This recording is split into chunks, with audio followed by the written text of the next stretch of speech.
जय भीम सर्वांना नमो बुद्धाय. आज दिनांक 14 आहे आणि आपण राष्ट्रीय सेवा दल साने गुरुजी आणि त्या काळच्या या चांगल्या समाजसेवकांनी जे या ठिकाणी उभा केलेला आहे हे राष्ट्रीय सेवा दल हा सुद्धा चालू आहे. तर त्या ठिकाणी उभा आहोत. पद्मावती हा भाग आहे. आज दिनांक आपल्याला सांगितल्याप्रमाणे 14 जून 2026 या रोजी या ठिकाणी आपण आलेलो आहोत. या ठिकाणी आपण पाहत आहोत राष्ट्रीय सेवा दल या ठिकाणी महात्मा फुलेंचा दाखवा बोर्ड म्हणजे या ठिकाणी फुले आंबेडकरी चळवळ महात्मा फुले शाहू फुले आंबेडकरी चळवळाचं हे केंद्र आहे. या ठिकाणी आपल्याला सगळे या चळवळीचेच कार्यक्रम दिसते. हा जो कार्यक्रम आहे आपल्याला माहीत आहे की आपण राष्ट्रीय लेवलवरती कन्हैयाकुमार म्हणून हे फुले आंबेडकर चळवळीचे एक धडाडीचे कार्यकर्ते आहेत.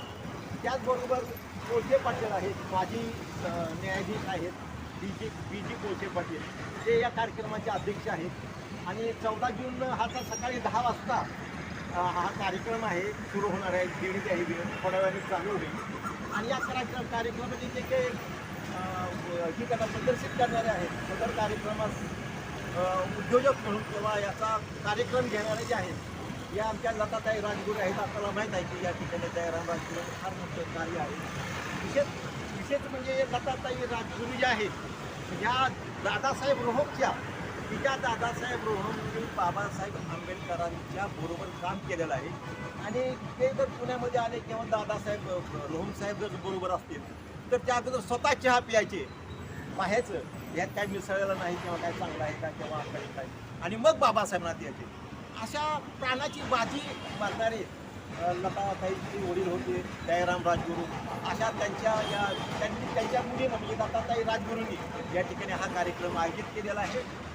आणि प्रमुख वक्ते डॉक्टर कन्हैयाकुमार हे आहेत आपल्याला आता सांगितल्याप्रमाणे. आणि लोकनेते दयाराम राजगुरू हे दाखवतात. लोकनेते दयाराम राजगुरू चॅरिटेबल ट्रस्ट या नावाने त्यांनी जो ट्रस्ट स्थापन केलेला आहे. आणि त्यामध्ये आत्ता जो कार्यक्रम आहे तो कार्यक्रम गंगाधर सहस्त्रबुद्धे जीवन गौरव समिती ही समिती त्यांच्या अंडरखाली हा घेतलेला आहे. दुसरा कार्यक्रम आहे तर तो म्हणजे मनुस्मृतीचे सांस्कृतिक महत्त्व म्हणजे मनुस्मृती दहनाचे. आपल्याला कल्पना आज काहींना असेल काहींना नसेल पण आज 100 वर्ष म्हणजे शताब्दी आहे. शताब्दी पूर्ण झालेली आहे की बाबासाहेबांनी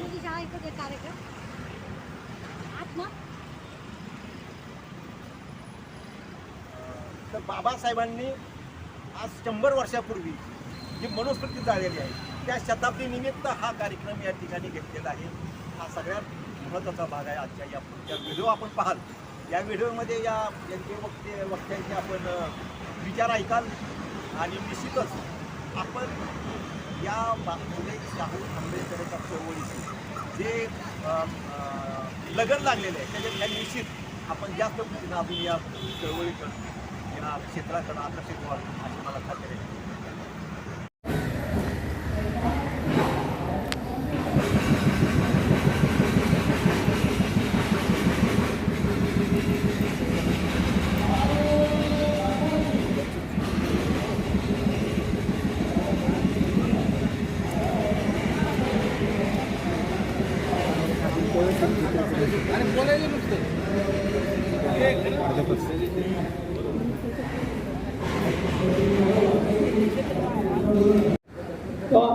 आपण ज्या महाराष्ट्रात राहतो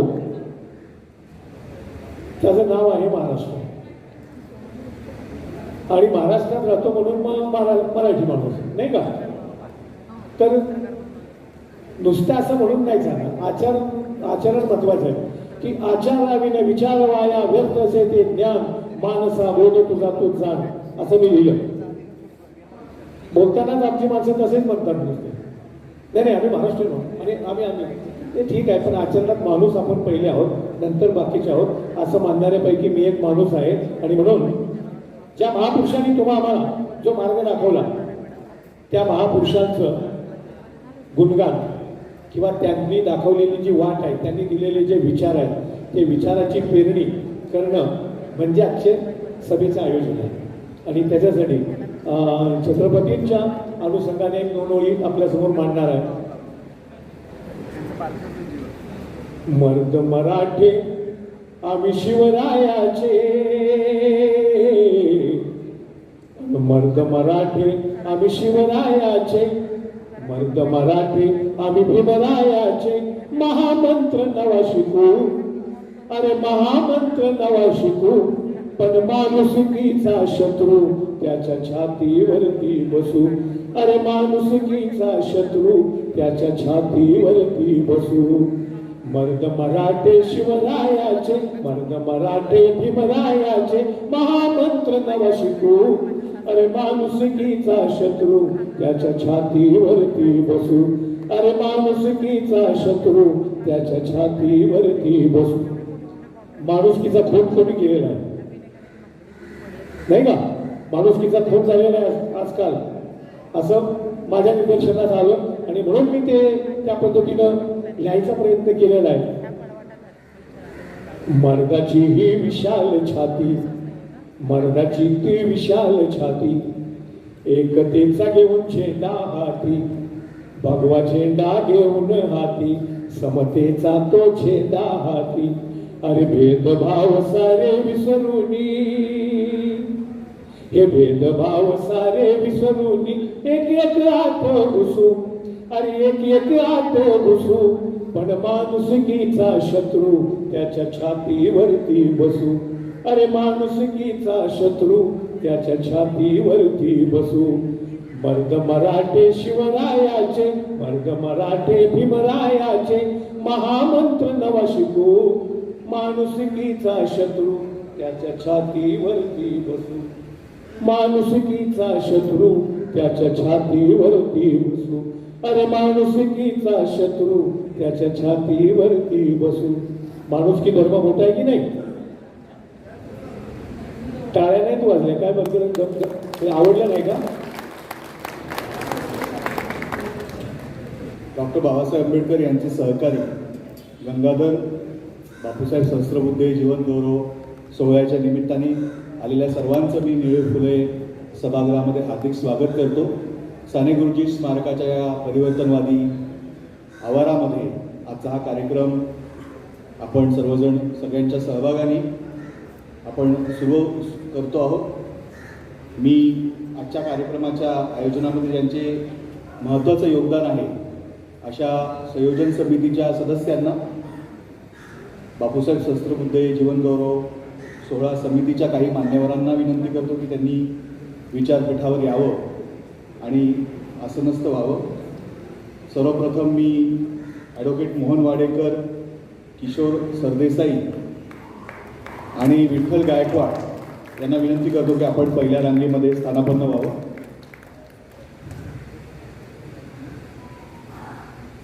ॲडव्होकेट मोहन वाडेकर सर, किशोर सरदेसाई आणि विठ्ठल गायकवाड आपण पहिल्या रांगेमध्ये स्थानापन्न व्हावं. त्यानंतर दुसऱ्या आणि इतर रांगांमध्ये दीपाली आपटे, ॲडव्होकेट राजश्री अडसूळ मॅडम, प्रशांत केदारी, दत्तात्रय जाधव, माननीय अंजुम इनामदार, दत्ता पाकिरे, ॲडव्होकेट योगेश माकणे, माननीय संदेश दिवेकर, मुकुंद काकडे, इब्राहिम खान, अभिजित राजे भोसले, शाहीर बाबासाहेब जाधव आणि इतर संयोजन समितीच्या सदस्यांना विनंती आहे की आपण विचारपीठावर स्थानापन्न व्हावं.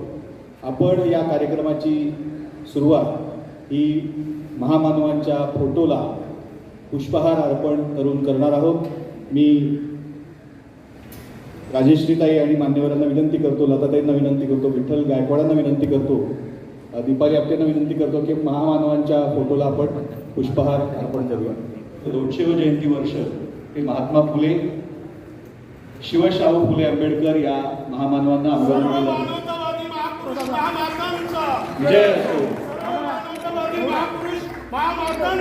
विजय असो, भारतीय संविधानाचा विजय असो, भारतीय लोकशाहीचा विजय असो, छत्रपती शिवाजी महाराज की जय, राजश्री शाहू महाराज की जय, क्रांतिसूर्य महात्मा ज्योतिबा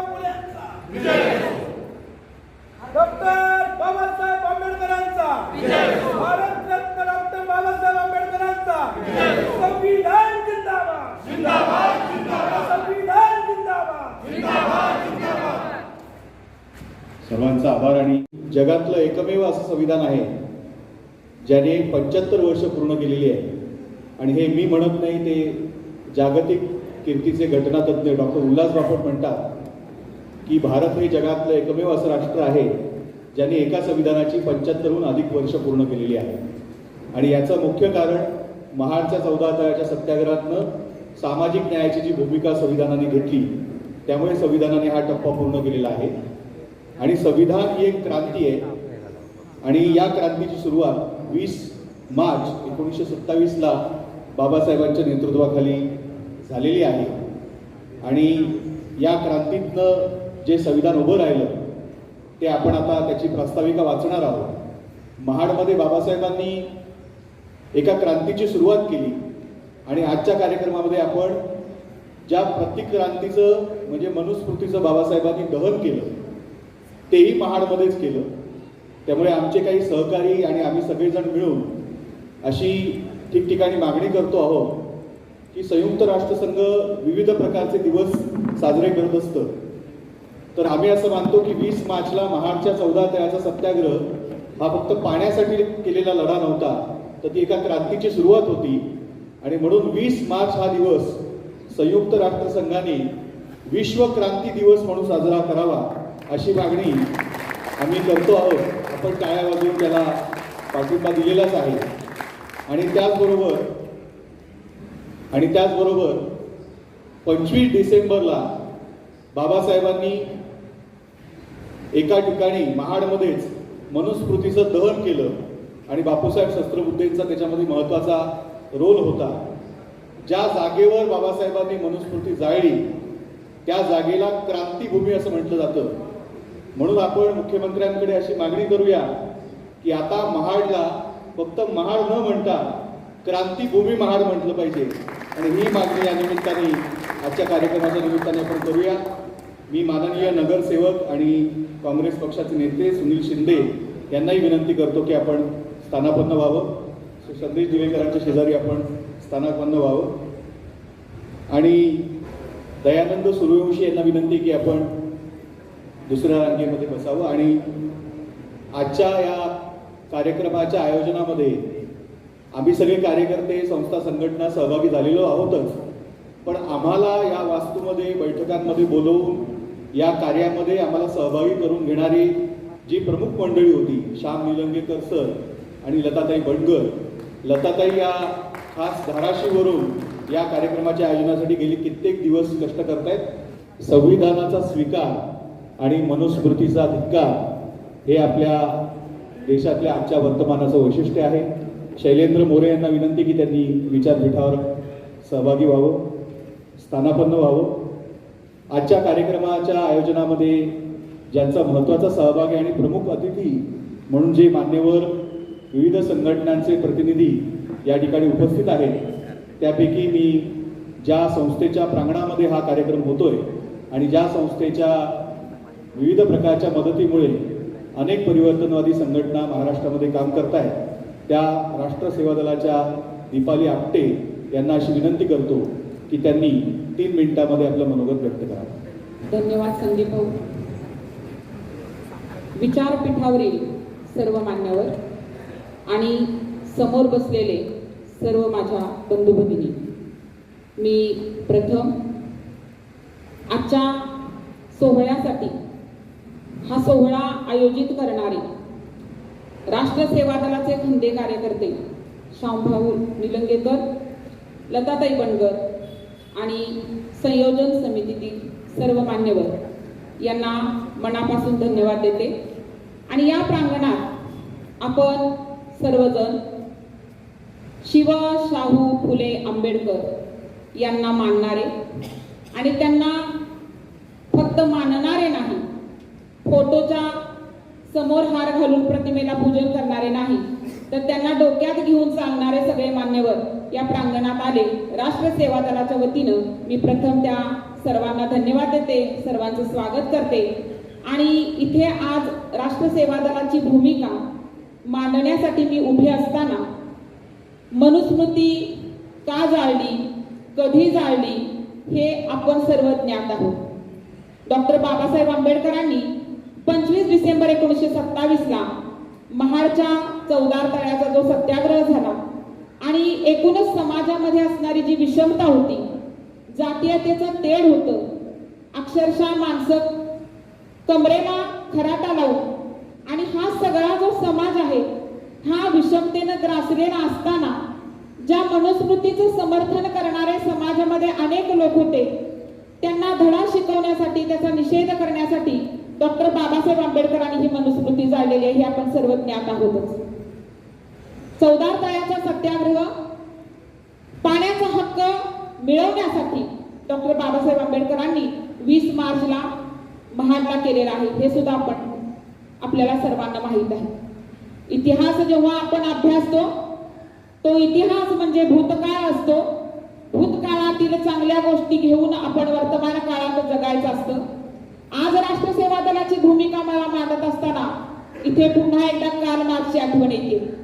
काय येते कार्ल मार्क्सची आठवण? दास कॅपिटल मध्ये कार्ल मार्क्स म्हणतात, धर्म ही अफूची गोळी आहे आणि तोच धर्म आज या समाजामध्ये पुन्हा एकदा त्या धर्माचं विष पेरून या समाजातल्या, बहुजन समाजातल्या सर्व तरुणांना, सर्व डोक्यांना इथं गुंगीत ठेवण्याचं, धर्म हे शस्त्र वापरण्याचं काम अनेक मनुवादी लोक करत आहेत, हे आपण रोज अनुभवत आहोत. आज माझ्या बहुजन समाजातलं 16 वर्षाचं पोर कोयता हातात घेऊन इकडे तिकडे गाड्या जाळायला निघालेले. धर्माच्या नावाखाली समाज एकत्रित करणं ही गोष्ट सोपी असते, गुंगीत ठेवणं सुद्धा सोपं असतं, परंतु त्या धर्माच्या गुंगीतून बाहेर काढणं हे आजच्या समाजाच्या समोर आपल्याला चॅलेंज म्हणून इथे ते आव्हान पेलण्यासाठी आपण आपल्याला संघर्ष पुन्हा एकदा उभा करावा लागणार आहे. जो संघर्ष राष्ट्रसेवा दलामध्ये एस.एम. अण्णांनी केला, ज्या बहुजन समाजाला, ज्या दलित समाजाला पर्वतीचं मंदिर खुलं नव्हतं, एस.एम. अण्णा उभे ठाकले. साने गुरुजी पंढरपूरचं मंदिर खुलं करण्यासाठी उपोषणाला बसले. डॉक्टर बाबा आढाव आयुष्यभर एक गाव एक पाणवठा करण्यासाठी झटले. ही माणसं, बांधवांनो, भगिनींनो, तुमच्या माझ्या सानिध्यातली माणसं आहेत. त्यांच्या परिस्पर्शानं आपण इथे उभे आहोत. आज आपल्याला परिस्थिती कठीण आहे, परिस्थिती कठीण आहे, परिस्थिती कठीण आहे. अरे बाबांनो, ही परिस्थिती डॉक्टर बाबासाहेब आंबेडकरांच्या काळात ही सोपी नव्हती, महात्मा फुलेंच्याही काळात सोपी नव्हती आणि शिवाजी महाराजांच्या काळात ही सोपी नव्हती. परिस्थिती ही येत असते, संघर्ष करावा लागत असतो. मला सेवा दलाची भूमिका मांडताना असं वाटतं की आपली जी लेकरं आहेत, या लेकरांचं भवितव्य या देशामध्ये काय आहे? आहेत का त्यांना रोजगार? आहे का त्यांना शिक्षण? आहेत का त्यांना संस्कार? म्हणून आपल्याला आपल्या बहुजन समाजातल्या सगळ्या चळवळींना, सगळ्या पुरोगामी विचाराच्या माणसांना इथं किती मतमतांतर असली तरी आता एक व्हावं लागेल. संघर्षाची वेळ तेव्हाही होती आणि आजही आहे. आणि म्हणून मी या सभागृहाला आश्वासित करू इच्छिते की कधीतरी बाबासाहेब येतील, कधीतरी शिवाजी महाराज जन्माला येतील, कधीतरी शाहू महाराज येतील, याची वाट पाहण्यापेक्षा आपल्या डोकीमध्ये तो विचार घेऊन आपण जो जगतो आहोत, तो विचार आपण आजच्या तरुणांना, आजच्या समाजातल्या लहान लेकरांना देण्यासाठी कंबर कसूया, एक मूठ वळूया आणि सर्वांनी मिळून आमचं राष्ट्रसेवा दलाचं जे काम आहे, आम्ही शाखा शिबिरांचा का त्रास धरतो आहोत, तो याचसाठी आहे की तरुण उभे राहिले पाहिजे. चांगल्या संस्काराची पिढी इथं या समाजामध्ये घडली पाहिजे, ज्या समाजामध्ये फक्त जय श्रीराम नाही तर सत्य धर्म माझा आहे, जो बाबा आढावांनी सांगितला. खरा तो एकच धर्म, जगाला प्रेम अर्पावे, ज्या साने गुरुजींनी शिकवण दिली, अशी पिढी आपल्या सर्वांना घडवावी लागेल. सेवा दल ते काम करत आहे. आपल्या सर्वांचं सहकार्य आम्हाला लाभत आहे. सर्वांना मी पुन्हा एकदा धन्यवाद देते आणि थांबते. जय हिंद, जय भारत, जय संविधान, जय जगत. आदरणीय व्यासपीठावरील बसलेले सर्व समविचारी, संविधान वाचवण्यासाठी सतत झटणारे, आजचा विषय सत्कार समारंभाचा तर आहेच आहे, परंतु मनुस्मृती जाळणं आणि त्यानंतर त्या मनुस्मृती जाळल्यानंतर जे उत्पन्न झालं ते संविधान, ते तुमच्या माझ्यासाठी किती महत्वाचं आहे. आणि हे संविधान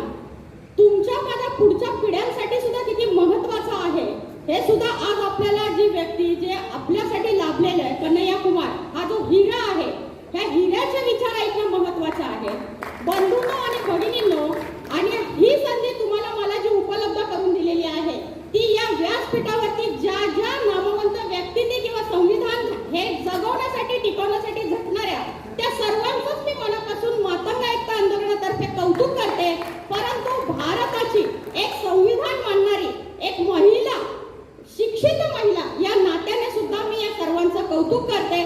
जास्त काही बोलणार नाही, 3 मिनिटांपेक्षा 1 मिनिटामध्ये मी माझा सार सांगितलेला आहे. संविधान जगलं पाहिजे, टिकलं पाहिजे आणि ह्या संविधानाचा बाबासाहेबांनी म्हटल्याप्रमाणे त्याचा वापर करण्यासाठी 4 चांगली लोके समाजातून निर्माण झाली पाहिजे आणि त्यातून आपल्या संविधानातले आचार विचार सेक्शन सगळ्या पुढच्या पिढीला, भावी पिढीला फलदायी ठरले पाहिजे. एवढी एक अपेक्षा व्यक्त करते. त्यासाठी तुम्ही आणि मी शेवटच्या क्षणापर्यंत आपण जेवढं जमेल तेवढं या संविधानासाठी काम करूया.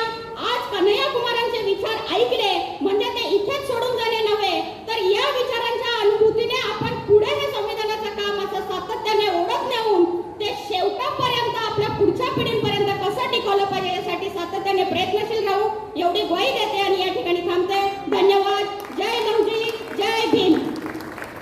प्रशांत उर्फ लुकस केदारी हे रिजनल ख्रिश्चन सोसायटीच्या माध्यमातून सामाजिक सलोख्याचं काम पुणे आणि महाराष्ट्रामध्ये देशभरामध्ये करतायत. आंतरराष्ट्रीय पातळीवरही काही नेटवर्क उभं करण्याचा त्यांचा प्रयत्न आहे आणि आम्ही सगळेजण त्या मुद्द्यामध्ये त्यांच्यासोबत असतो. मी प्रशांत उर्फ लुकस केदारी यांना अशी विनंती करतो की त्यांनी 3 मिनिटांमध्ये आपली भूमिका मांडावी. प्रशांत केदारी.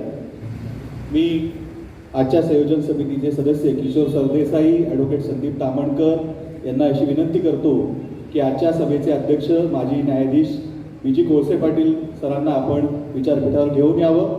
टाळ्यांच्या गजरात आजच्या अध्यक्षांचं आपण स्वागत करावं.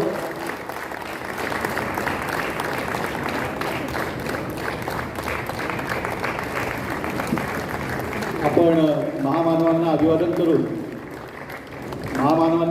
करून आणि संविधानाच्या प्रास्ताविकेचं वाचन करून आजच्या कार्यक्रमाला सुरुवात केलेली आहे.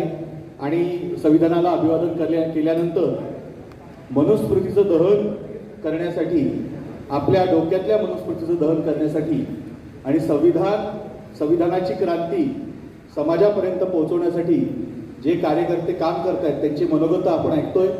मी अध्यक्ष साहेबांना विनंती करतो की त्यांनी स्थानापन्न व्हावं आणि प्रशांत उर्फ लुकस केदारी यांना विनंती करतो की त्यांनी 3 मिनिटांमध्ये आपली भूमिका मांडावी.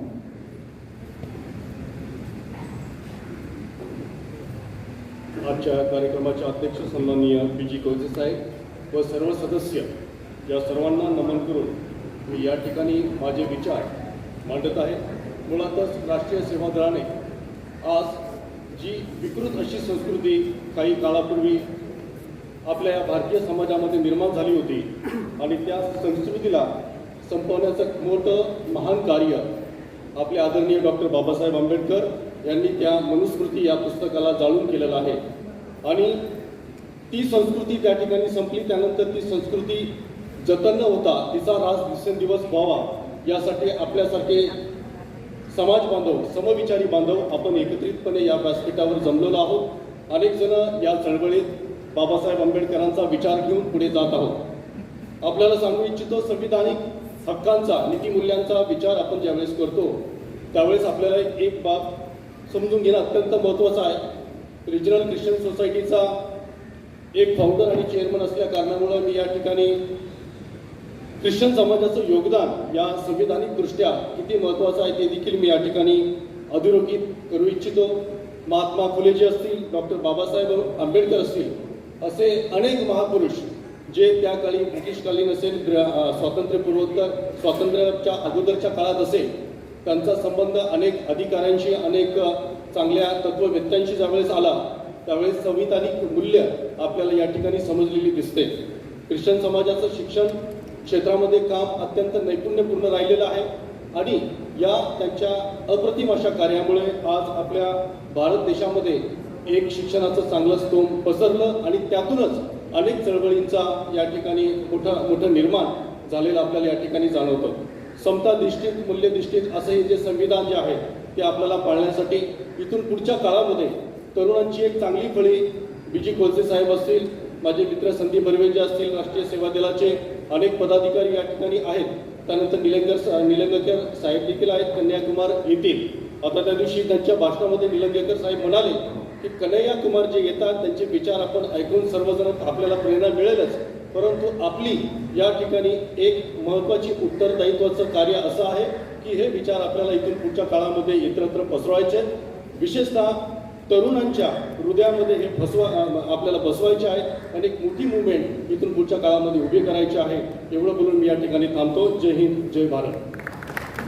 मी समाजवादी पक्षाचे नेते दत्ता पाकिरे यांना अशी विनंती करतो की त्यांनी 3 मिनिटांमध्ये आपली भूमिका मांडावी. जय हिंद, जय संविधान. मंचावर असलेले या सभेचे अध्यक्ष माननीय कोळसे पाटील, आमचे चळवळीतले ज्येष्ठ सहकारी मोहन वाडेकर आणि सगळेच या समितीचे सदस्य, या कार्यक्रमाच्या निमित्तानं आपण सगळेजण जमलेला आहात. या सगळ्यांचं राष्ट्र सेवा दलाच्या प्रांगणात आपल्या सगळ्यांचं स्वागत. खरं तर हा मनुस्मृती धनाचा कार्यक्रम आमचे शामराव निलंगेकर यांनी खूप 15 दिवस मेहनत घेऊन या ठिकाणी केलेला आहे आणि याच्या पाठीमागचा उद्देश असा आहे की आता पुण्यातच का व्हावा, पुण्यात व्हावा. याच्या पाठीमागचं पुणे हे सांस्कृतिक राजधानी आणि पुण्यात जे पिकतं म्हणजे हे केलं जातं ते संपूर्ण महाराष्ट्रात किंवा देशामध्ये सगळीकडे त्याचा प्रोपगंडा होतो आणि म्हणून मनुस्मृतीच्या दहनाच्या सांस्कृतिकचा कार्यक्रम हा पुण्यामध्ये घेण्यासाठी त्याला वेगळं महत्त्व आहे. आणि म्हणून या मनुस्मृतीच्या संदर्भात आपण जे 100 वर्ष आता पूर्ण होत आहेत, या पूर्ण होण्याला आपण सगळेजण तो एक सांस्कृतिक कार्यक्रम साजरा करीत असताना आपल्याला या समोरच्या पुढच्या काळामध्ये आपल्याला त्या निमित्तानं म्हणजे कन्हैया कुमार येथील आपली सभा होऊन जाईल, पण पुढच्या दृष्टीनं पुढच्या काळामध्ये देशामध्ये चाललेलं जे वातावरण आहे, देशामध्ये चाललेला जो अनागोंदी कारभार आहे, म्हणजे इथल्या केंद्रातल्या आणि राज्यातल्या सरकारला महागाईची चिंता, महागाईचं वाटत नाही, नीट पेपरचा घोटाळा आठवत नाही, या सगळ्या जे काही रोजमर्याच्या लोकांच्या ज्या अडचणी आहेत, या अडचणीकडे दुर्लक्ष करून राज्य सरकार आणि केंद्र सरकार आपला कारभार करते आणि आम्ही ते सगळं सहन करतोय. आणि हे सहन का करायचं, आम्ही काल बोलता आम्ही कोळसे पाटलांना विचारलं की बाबा आपल्याला यातनं पुढं काहीतरी भूमिका घ्यायची आणि म्हणून पुढील भूमिका जी काय असेल सगळ्या आपल्या संघटनांच्या वतीनं आपण ती भूमिका पुढे घेऊन जाणार आहोत या समितीच्या माध्यमातून. आणि पुढचं एक साधारण गप्प बसणं नाही की कुठलं तरी व्यक्त होणं गरजेचं आहे, कारण कुणीतरी वरती काहीतरी करत असते, लढत असते, त्याला साथ देण्याची गरज आहे. आमचे अखिलेश यादव पीडीएचा नारा देतात, पिछडा, दलित, अल्पसंख्याक आणि आदिवासी या सगळ्यांच्यासाठी काम करणारी आमची समाजवादी पार्टी, आम्ही मनुस्मृतीचा कायमच निषेध करीत आहोत आणि निषेध करणार आहोत. त्याच्या संदर्भात आम्ही कायमच विरोधात सातत्यानं उभे आहोत आणि समाजवादी पार्टीची कायमच भूमिका आहे दलितांना आणि महिलांना कमी लेखणाऱ्या मनुस्मृतीचं निश्चितच धन केलं, त्याच्याबद्दल आम्ही त्याचं समर्थन करतो आणि म्हणून आम्ही समाजवादी पार्टीच्या वतीने या संपूर्ण कार्यक्रमाला पाठिंबा देतो आणि थांबतो. जय हिंद, जय भारत, जय समाज. नमस्कार. तशी माझी स्वतःची काही ओळख नाही आहे किंवा आम्ही रागाच्या भरात जे काही देशामध्ये चालू आहे त्याला प्रत्युत्तर देण्यासाठी एक पक्षाची स्थापना केली, त्याचं नाव आहे लोकसंघर्ष. ज्योतिषाला व्यक्तीचं भविष्य कळतं, ज्योतिषाला व्यक्तीचं भविष्य कळतं, वकिलाला देशाचं भविष्य कळतं. आज देशामध्ये ज्या प्रकारची अघोषित आणीबाणी आणि असदृश्य म्हणून वावरतोय तो पहिल्यांदा लोकांच्या डोक्यातलं काढला पाहिजे. मला असं वाटतं की मला माहिती असलेला जो इतिहास आहे साधारण 1200च्या काळापासूनचा, म्हणजे ज्ञानेश्वर महाराजांपासून तुकाराम महाराज असले, छत्रपती शिवाजी महाराज असले, डॉक्टर बाबासाहेब आंबेडकर असले, महात्मा गांधी असले किंवा पुढचे अनेक जण असतील, हे सगळे सुधारणावादी बंडखोर होते. आज असा सुधारणावादी बंडखोर जन्माला आलाय का नाही, का इथं फक्त सगळे षंड जन्माला येत आहेत, याची आम्हाला भीती वाटते.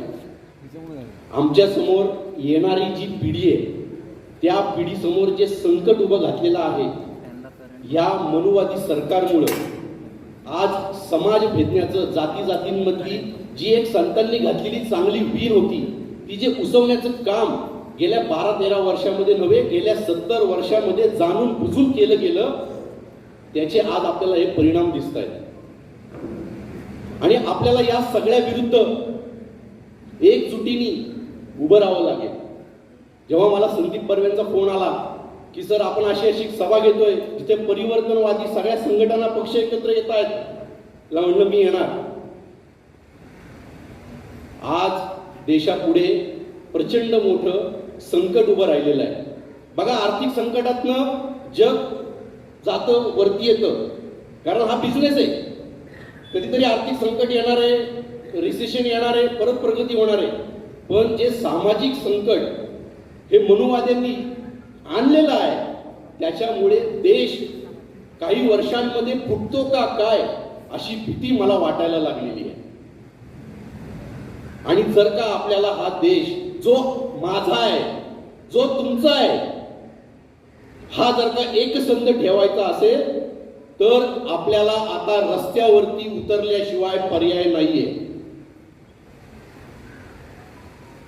आज त्यांनी सगळ्या प्रकारच्या टेस्ट करून बघितलेल्या आहेत की समाजामध्ये सुधारणावादी काही नेतृत्व निर्माण होतंय का, समाजामध्ये काही बंडखोर नेतृत्व तयार होतंय का, आणि जो बंडखोरीचा प्रयत्न करतोय त्याच्या मागे वेगवेगळ्या एजन्सीज लावून त्याला आपल्या कबिल्यामध्ये कसं घ्यायचं, हे सगळे प्रयत्न त्यांनी केलेले आहेत, सुरू आहेत. आणि म्हणून आज देशाला सगळ्यात जास्त गरज आहे ती एका सुधारणावादी बंडखोर विचारवंताची. आणि आज हा जो मंच आहे, आज जे न्यायमूर्ती बीजी कोळसे पाटील इथे आलेले आहेत, कन्हैया कुमारजी इथे आलेले आहेत, ही त्याची सुरुवात आहे. आणि जसं अनेकांनी सांगितलं की जे पुण्यात उगवतं ते सगळ्या जगात उगवतं किंवा खपलं जातं, तर मी आज या व्यासपीठावरनं संपूर्ण देशाला सांगू इच्छितो की इथून पुढे ही परिवर्तनवादी चळवळ चालू राहील, ज्याच्यामध्ये आम्ही खांद्याला खांदा देऊन उभे राहू. जय हिंद, जय भारत. सभेचे अध्यक्ष इथे उपस्थित आहेतच, त्यांना या कार्यक्रमाच्या आयोजनामागची भूमिका सविस्तर मांडण्याची विनंती मी या कार्यक्रमाच्या संयोजन समितीतले एक महत्त्वाचे सदस्य आणि महाराष्ट्र अंधश्रद्धा निर्मूलन समितीचे पदाधिकारी दत्तात्रय जाधव यांना करतो. आपण टाळ्यांच्या गजरात दत्तात्रय जाधव यांचं स्वागत करा.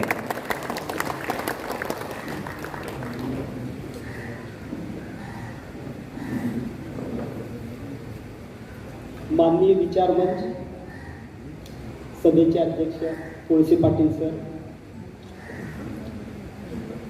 विचारमंच आणि जमलेल्या बंधू भगिनी, प्रथम आपणास क्रांतिकार्यात जय भीम, जय संविधान. आजचा जो विषय आहे आपला मनुस्मृती दहनाचे सांस्कृतिक महत्त्व, 25 डिसेंबर 27 रोजी बाबासाहेबांच्या नेतृत्वाखाली गंगाधर सहस्त्रबुद्धे उर्फ बापूसाहेब या ब्राह्मण ग्रस्ताने मनुस्मृतीचे दहन केले. परंतु सर्वसाधारण माणसांना मनुस्मृती ही बाबासाहेबांनी जाळली आहे असेच वाटते. म्हणून सहस्त्रबुद्धे यांनी मनुस्मृती जाळली.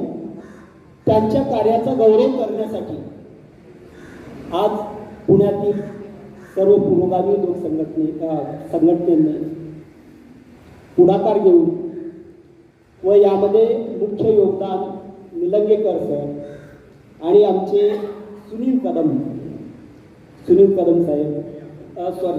यादव साहेब आणि लता बंडगर ताई यांचा आहे. तर साथींनो, आजची परिस्थिती तर तुम्हाला माहीत आहे, मनुवादी सरकार आहे. यांनी अघोषित आणीबाणी लावलेली आहे. न्यायपालिका, ईडी, CBI, शिक्षण संस्था, सर्व संस्थेवर यांनी कब्जा केलेला आहे.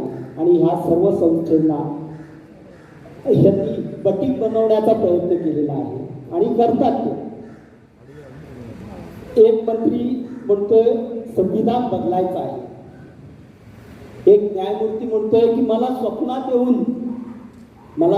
येऊन रामाचं मंदिर बांधण्याची आज्ञा केलेली आहे देवाने. आणि दुसऱ्या एका न्यायमूर्तीवर मागासवर्गीय आहे म्हणून बूट फेकला जातो. घोड्यावर मिरवून वरात काढली म्हणून त्याला मारलं जातं. मुस्लिम लोकांचं मॉब लिंचिंग केलं जातं. आणि मिशी ठेवली म्हणून सुद्धा मारलं जातं. हे मनुस्मृतीचं कसं पालन करतंय हे सरकार, आणि त्यांच्यावर महत्वाचे म्हणजे त्यांच्यावर जास्त ऍक्शन होईल. खरे तर बाबासाहेब आंबेडकर हे पुस्तक प्रेमी होते. पुस्तकांचा विद्येचा रिस्पेक्ट करणारे होते. परंतु मनुस्मृती जाळली याला एक पदर आहे. मनुस्मृती हे गुलामगिरीचे प्रतीक होते, विषमतेचे प्रतीक होते, महिलांवरील अन्यायाचे प्रतीक होते. तर अशा या मनुस्मृती दहनाच्या शताब्दी वर्षाच्या कार्यक्रमाला आपण सर्व जमलेलो आहोत. आणि बाबासाहेबांच्या खांद्याला खांदा लावून काम करणारे सर्व जातीय, सर्व धर्मीय लोक होते. उदाहरणार्थ सहस्त्रबुद्धे, साने गुरुजी, पंजाबराव देशमुख, कृष्णराव जवळकर, केशवराव जेधे असे खंदे कार्यकर्ते बाबासाहेबांबरोबर होते. बाबासाहेबांबाबतीत शाहू महाराजांनी बाबासाहेबांची कुवत ओळखून बाबासाहेबांनी अखिल मानव जातीचे नेतृत्व करावे अशी इच्छा प्रकट. तर आत्ताचं सध्याचं सरकार मनुस्मृती पुनर्स्थापित करण्याच्या मागे लागलेले आहे.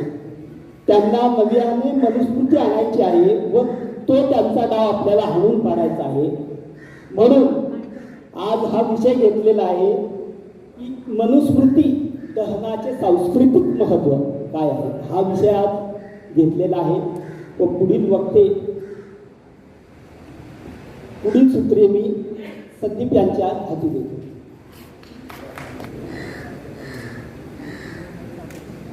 मी मुकुंद काकडे प्रचंड कट्टर हिंदुत्ववादी होतो आणि त्याच्यानंतर जेम्सलिन प्रकरणानंतर कट्टर समतावादी बहुजनवादी झाला. ही माझी ओळख.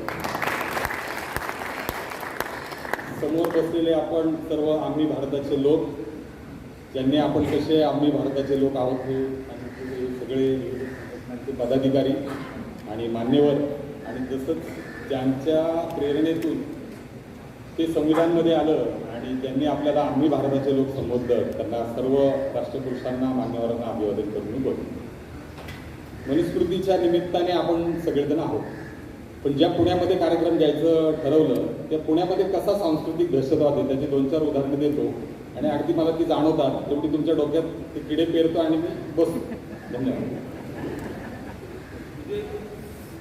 न्यायमूर्ती पी.बी. सावंत नेहमी म्हणजे तिथनं सुरुवात करावी लागते ना. न्यायमूर्ती पी.बी. सावंत एकदा आम्हाला सांगत होते की ब्राह्मण या शब्दाचा ऑक्सफोर्ड डिक्शनरीमध्ये काय अर्थ आहे, तर त्या ऑक्सफोर्ड डिक्शनरीमध्ये त्याचा अर्थ आहे मोस्ट प्रिव्हिलेज क्लास. बऱ्यापैकी आपल्याला त्यांची मान्यता लागते आणि त्यांच्या मान्यतेशिवाय काही पुढं जाता येत नाही. म्हणजे अगदी इतिहासामध्ये पण त्याच्या परंपरा आहे. म्हणजे सहस्त्रबुद्ध्यांनी ती मनुस्मृती जाळली ही सुद्धा एक प्रकारची ती मान्यताच असं मला वाटतं. लक्षात आलं की नाही? म्हणजे हा किती सांस्कृतिक दहशतवाद हे लक्षात घ्या. मग त्यांच्याबरोबर कोणतरी होते, मग त्यांचा नातो आहे का चळवळी? कुठे येतो का तो नामदारी आहे म्हणून त्यांचा केवळ रक्ताचा आहे म्हणून इथं बोलवायचा, हा सुद्धा एक सांस्कृतिक दहशतवाद आहे. लक्षात घ्या. काही मंदिरं, व्यक्ती, मंडळी, संघटना आपल्या सांस्कृतिक, धार्मिक, भाषिक अशा वेगवेगळ्या मूल्यांवर आपल्याला दबाव निर्माण करत असतात आणि तोही एक प्रकारचा दहशतवाद असतो. तो दबाव इतरांवरही टाकत असतात. ती भीती, धमकी, बहिष्कार या माध्यमातून असते. तर एक आम्ही पत्रकार असताना एक टाकलेला बहिष्कार तुम्हाला सांगतो आणि मला ते खटकलं. मी स्वतः पत्रकार होतो. शंकरराव चव्हाण देशाचे गृहमंत्री होते आणि त्यांच्याकडनं एक काहीतरी स्टेटमेंट केलं आणि आम्ही पत्रकारांनी बहिष्कार टाकला. तर माझ्या डोक्यात एक खुमखुमी पेरत होती की आपण कोण बहिष्कार टाकणार, आपण वर्तमानपत्रांचे नोकर.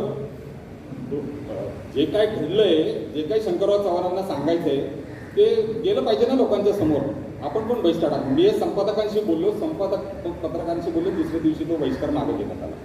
म्हणजे हा सुद्धा एक परस्पर सांस्कृतिक दहशतवाद कसा पेरला जातो की आम्ही म्हणेल तेच करत. पुढे तो वेगवेगळ्या माध्यमातून बिंबवला जातो. म्हणजे त्याच्यामध्ये मीडिया असतो, आकाशवाणी, टी व्ही, याच्याकडे तर आपलं लक्षच नाही आहे. म्हणजे मी सकाळी उठल्या ज्यावेळेस आकाशवाणी ऐकतो त्यावेळेस वाराप्रमाणे गाणी चाललेली असतात. म्हणजे आज सोमवार तर मग शंकराचं, गुरुवार तर मग दत्ताचं वगैरे. पण हे वार ही आपली संस्कृतीच नाही आहे. वार हे इंग्रजीमध्ये होते. संडे म्हणजे काही रविवार नव्हे, मंडे म्हणजे काही सोमवार नव्हे. तर ही सुद्धा एक प्रकारची आपल्यावर देव वाटून घेतलेले प्रत्येक ह्याला, आणि ती मस्त दुकानं चालू आहेत आणि आपण त्याच्याप्रमाणे काम करत असतो. तसंच पुस्तक, नाटकं, चित्रपट, म्हणजे धुरंधर सारखा चित्रपट, बाजीराव मस्तानी सारखा चित्रपट, याच्यातून ते सुद्धा बिंबवलं गेलं. मला तर असं माहिती आहे की बाजीराव मस्तानीच्या वेळी त्याच्यामध्ये जो एक डायलॉग आहे, आम्ही तर शाहू छत्रपतींचे नोकर, त्याच्यावर ब्राह्मण महासंघाने ऑब्जेक्शन घेतलं आणि डायरेक्टर प्रोड्युसर पर्यंत गेले आणि त्यांच्याकडे आग्रह धरत होते की ही लाईन काढा. कारण तिथं कुठंतरी त्यांच्या याला धक्का पोचत होता. पण ते डायरेक्टर आणि प्रोड्युसरनी काढलं नाही. जे आहे ते आहे, इतिहास आहे आणि बाजीरावांच्या तोंडीत असा स्पष्ट उल्लेख आहे, आम्ही तो काढणार नाही.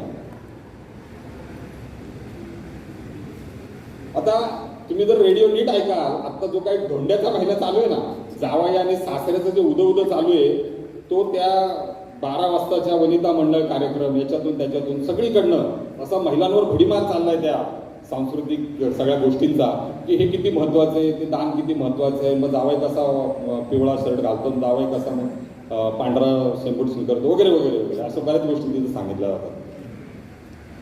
तर कलाकार लेखक यांची मान्यता त्याला मिळणं आवश्यक असतं.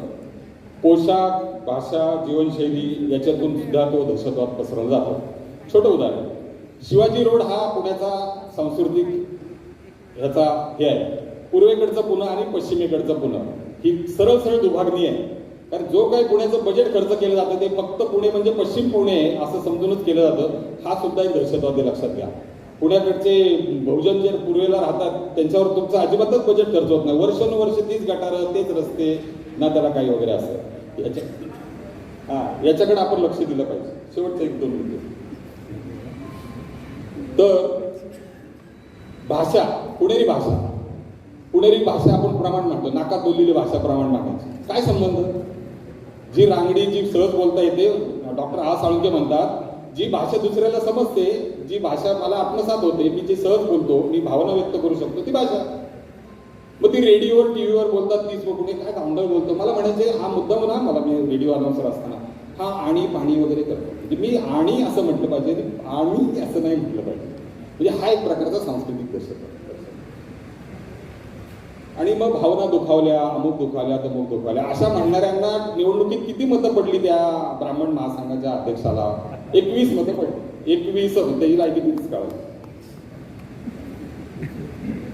पुणेरी पगडी, पुणेरी जी पेशवाई पगडी होती, जी अस्पृश्यता, उच्च नीचता, गाडगं मडकायची निगडीत त्याच्या सगळ्या गोष्टी होत्या, त्याला नेहमीच बाबा आडवांनी सुद्धा विरोध केला आहे, अनेकांनी त्याला विरोध केलेला आहे. पण त्याला इतका सुंदर मुलामा दिला, त्याचं पेटंट वगैरे घेतलं आणि त्या पेशवाई पगडीला पुणेरी पगडी असं नामकरण देऊन मग ती लग्नामध्ये ब्राह्मणांनी घालायची आणि मग त्याला ती मान्यता, आणि वा किती सुंदर सोहळा दिसतोय असं. ही सुद्धा एक सांस्कृतिक दहशत आहे, लक्षात घ्या.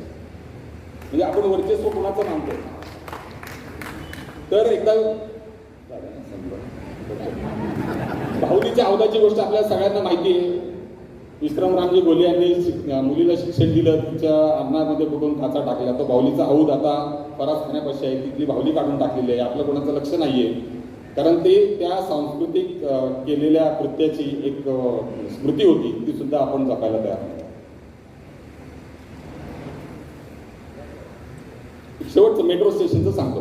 काल शाहू छत्रपतींच्या बरोबर कार्यक्रम होता, त्यावेळेस मी त्यांच्या एक लक्षात आणून दिलं आणि आम्ही मुश्रीफ साहेबांनी फार मोठं काम केलेलं गेल्या वर्षी. मी त्यांना म्हटलं, एवढी मोठी वास्तू शाहू महाराजांनी उभी केली, SSPNS वगैरे, आणि तुमच्या समोर काय त्या मेट्रो स्टेशनला नाव? Mangalwarpeth metro station. आणि मंगळवारपेठ तिथून अर्धा किलोमीटर पुढे. तेच तुम्ही इकडे जावा कर्वेनगरला, न सांगता Garware college metro station, Sahyadri hospital metro station, त्या आपटेने ती परस्पर विकली सुद्धा कॉर्पोरेशनची प्रॉपर्टी, आणि फोटो कुणाचे लावले. म्हणजे कुठल्याही प्रकारचं देशात आंदोलन होत नाही, कुठलाही कागद दिला जात नाही, कुठलंही हे होत नाही, पण रात्री 10% उच्चवर्णीयांना आरक्षण मिळतं, एवढं लक्षात ठेवा. तर एक चांगली गोष्ट सांगतो आणि थांबतो. आम्ही प्रयत्नशील होतो. आमचे काही सहकारी गुडलकच्या चौकात म्हणजे पुण्याच्या पश्चिम भागात जरा लक्ष केंद्रित केलेलं आहे, कारण तिथं काहीच होत नव्हतं. तर तिथे एक कलाकार कट्टा होता, तो शाहू कलाकार कट्टा असं त्याचं नामकरण करावं म्हणून आम्ही राम यांना भेटून पत्र पण दिलेलं आहे. काल त्याचा उहापोह तिथं केला आणि म्हटलं महाराज तुम्ही डी सोसायटीचे तयात अध्यक्ष असता, पण तिथे शाहू जयंती साजरी होत नाही, त्याच्यासाठी आंदोलन करावं लागतं. आम्ही तो गनिमी कावानी गेल्या वर्षी तुमच्या जनरल बॉडीमध्ये ठराव पास करून घेतला, पण आम्हाला ठरावाची कॉपी मिळत नाही. मुश्रीफ साहेबांनी मला त्याच्यामध्ये भरपूर हे केलं. इंद्रजित सावंत, जयसिंगराव पवार यांनी सुद्धा त्यावेळेस शाहू महाराजांना खूप विनंती केली की याच्यामध्ये लक्ष घाला. आणि शाहू महाराज म्हटले मला बोलवा, पत्र द्या, मी 26 तारखेला तिथे येतो. ही फार मोठी गोष्ट आहे. तर यंदाच्या 26 जूनला आपण डी सोसायटीमध्ये मोठ्या प्रमाणात शाहू जयंती साजरी करूया. आणि धन्यवाद, मी थांबतो. शहरातल्या विविध भागात बैठका घेतल्या. त्यातली पहिली बैठक ही विठ्ठल गायकवाडांनी आयोजित केली, ती रमाबाई आंबेडकर स्मारकामध्ये. आणि त्या स्मारकापासून आपण पुणे शहरातल्या कानाकोपऱ्यातल्या लोकांना या सभेसाठी येण्याची विनंती केली. आणि दुसरी बैठक एका फोनवर दीप्तीताईंनी मान्य केली आणि काँग्रेस भवनमध्ये ती आयोजित करण्यात आली. आज त्यांनी इथे येणं हे अनेका अर्थाने महत्त्वाचं आहे. त्यांना आता पश्चिम विभागाची पुणे शहर काँग्रेसची जबाबदारी देण्यात आलेली आहे. त्यांचं बालपण कोपरगावमध्ये गेलेलं आहे आणि भास्करराव बोरावके यांच्या राष्ट्रसेवा दलाच्या शाळेमध्ये, म्हणजे त्यांचे वडील हे राष्ट्रसेवा दलाचे ज्येष्ठ सैनिक आणि ते परिवर्तनवादी विचारांचे संस्कार घेऊन आता त्या काँग्रेसची धुरा सांभाळत आहेत. नमस्कार. आजच्या या अतिशय महत्त्वाच्या अशा कार्यक्रमासाठी आपल्याला ज्यांचं ऐकायचं आहे असे सर्वांना आदरणीय असणारे कोळसे पाटील साहेब, सुनीलजी यादव, त्याचप्रमाणे या ठिकाणी उपस्थित असलेल्या सर्व सन्माननीय व्यासपीठ, या ठिकाणी मुश्रीफ साहेब आहेत, त्याचप्रमाणे लता राजगुरूजी आहेत, राजश्री अडसूळ आहेत, विठ्ठल गायकवाड आहेत, बर्वेजी आहेत, सर्व सन्माननीय व्यासपीठ आणि बंधू भगिनींनो, ज्या ज्या वेळेला संविधान हा विषय येतो, हा शब्द येतो, त्या वेळेला काँग्रेस त्या ठिकाणी खंबीरपणे उभी असते. हेच सांगायला मी आज या ठिकाणी आलेली आहे. कारण मनुस्मृतीचं जे दहन झालं होतं ते डॉक्टर बाबासाहेब आंबेडकरांच्या वतीनं त्यांनी ज्या वेळेला सांगितलं होतं, त्या सांगण्यावरून जे दहन झालं होतं, मला वाटतं त्या वेगळ्या क्रांती पर्वाची सुरुवात ही त्याच दिवशी झालेली होती. आणि आपण सर्वजण एक सेक्युलर विचारसरणीचे आहोत आणि सर्व धर्मियांना बरोबर घेऊन जाणारे, सर्वजण गरीब असेल, धर्मनिरपेक्षता ही आपल्या नसानसात भिनलेली आहे. आणि आपल्या सर्वांचेच आदरणीय असणारे राहुलजी गांधी यांनी भारत जोडो यात्रेतून हाच संदेश संपूर्ण देशाला दिला. अगदी कन्याकुमारीपासून काश्मीरपर्यंत आणि ते पूर्ण देशभर ते चालले. त्यावेळेला एक 8 ते 10 दिवस मी त्यांच्याबरोबर होते. आणि जे अगदी वेगवेगळ्या धर्मीयांचे, गरीब असतील, कुठले वेगवेगळ्या क्षेत्रातले लोक त्यांना येऊन भेटत होते. ते तितक्याच आत्मीयतेने त्यांचं बोलणं ऐकत होते. मागच्या इलेक्शन जे झालं लोकसभेचं, त्यावेळेला आपण पाहिलं असेल, एकच विषय काँग्रेसने आणि राहुलजींनी हातामध्ये घेतला होता आणि त्याला आपणही सर्वांनी उदंड असा प्रतिसाद दिला होता की आपल्याला संविधान वाचवायचे. संविधान आपल्याला वाचवायचे कारण या लोकांनी घोषणा केली होती की 400 पार. कशासाठी? तर संविधान बदलायचे.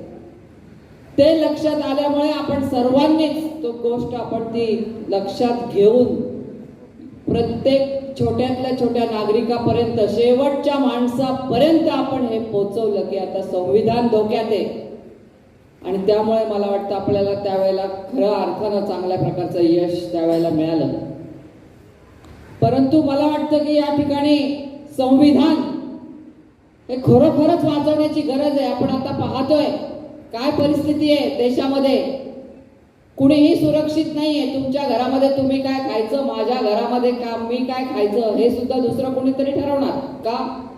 आम्हाला व्यक्ती स्वातंत्र्य आहे.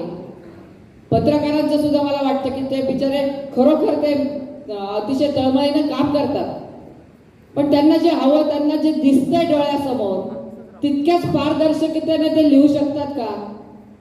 नाही लिहू शकत. त्याच्यात त्यांचा दोष नाहीये, पण त्यांचे जे कोणी असतील वरिष्ठ लोक, त्यांचं सर्व साठलोट वरती आहे आणि म्हणून खरा चेहरा जो आहे जनतेचा किंवा समाजाचा तो आपल्या समोर येत नाही.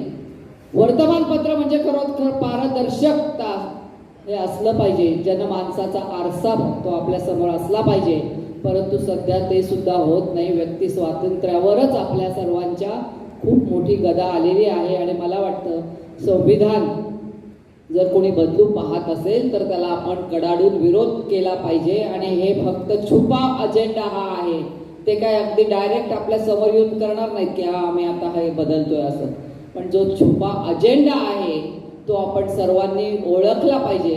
आणि एका ठराविक पक्षाच्या विरोधात आपण अनेक पक्ष असतील, अनेक संघटना असतील, आपण वेगवेगळे लढतोय, त्यामुळे आपलं बळ कमी पडतंय.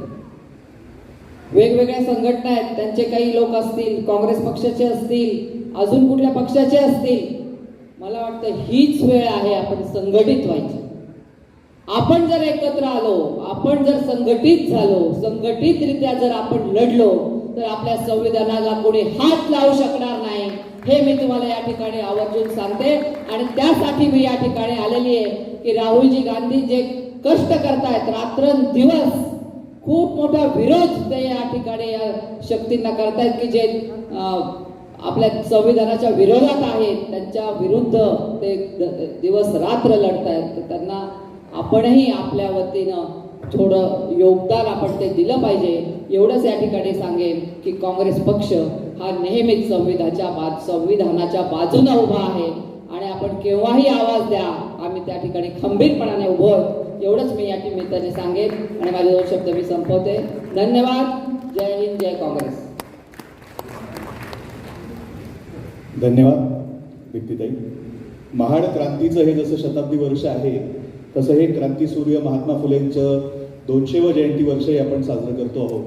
आणि म्हणून या निमित्ताने या कार्यक्रमाच्या आयोजनात ज्यांचा महत्त्वाचा सहभाग आहे असे महात्मा फुले समता प्रतिष्ठानचे ॲडव्होकेट मोहन वाडेकर यांना मी विनंती करतो की त्यांनी आपलं मनोगत व्यक्त करावं.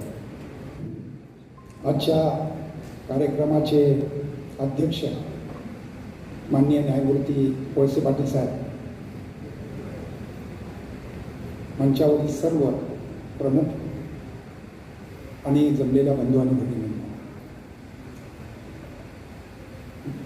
या मनुस्मृती दानाच्या शताब्दी वर्ष आपण साजरं करत असताना त्याचबरोबर चौदार तळ्याचा सत्याग्रहाचं शताब्दी वर्ष, त्याचबरोबर महात्मा फुल्यांच्या द्विजन्म शताब्दीचं वर्ष साजरं करत असतात.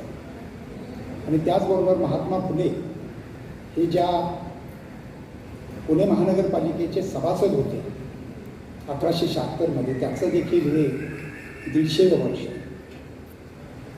आणि आणि मनुस्मृतीच्या दहनाचा आपण स्मरण करत असताना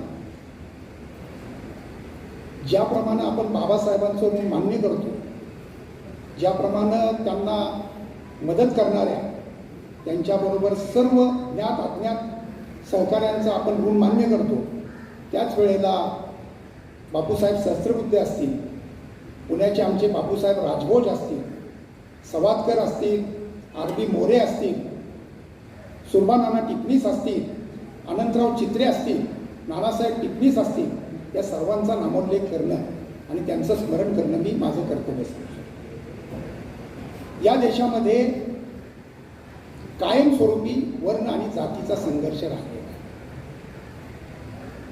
एका बाजूला वेदाला प्रमाण मानणारे, दुसऱ्या बाजूला वेदाला विरोध करणारे, एका बाजूला जातीचं समर्थन करणारे, दुसऱ्या बाजूला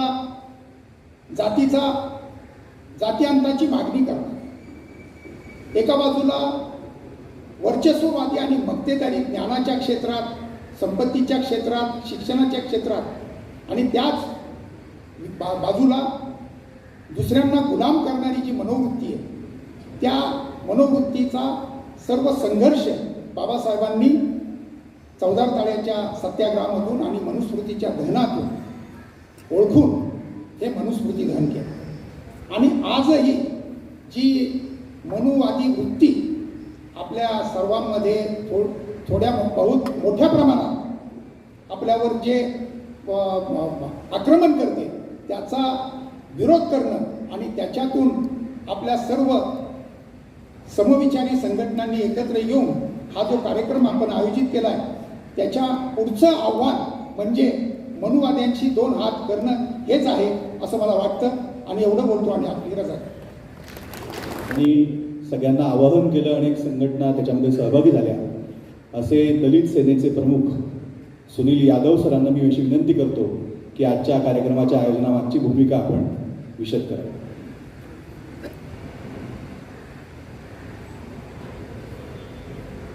सर्व महामानवांना वंदन करून आजच्या सभेचे अध्यक्ष जे कायम म्हणजे जेव्हा नोकरीमध्ये होते तेव्हा त्यांनी कधीच बोलले नसतील, परंतु कार्यातून दाखवला असेल.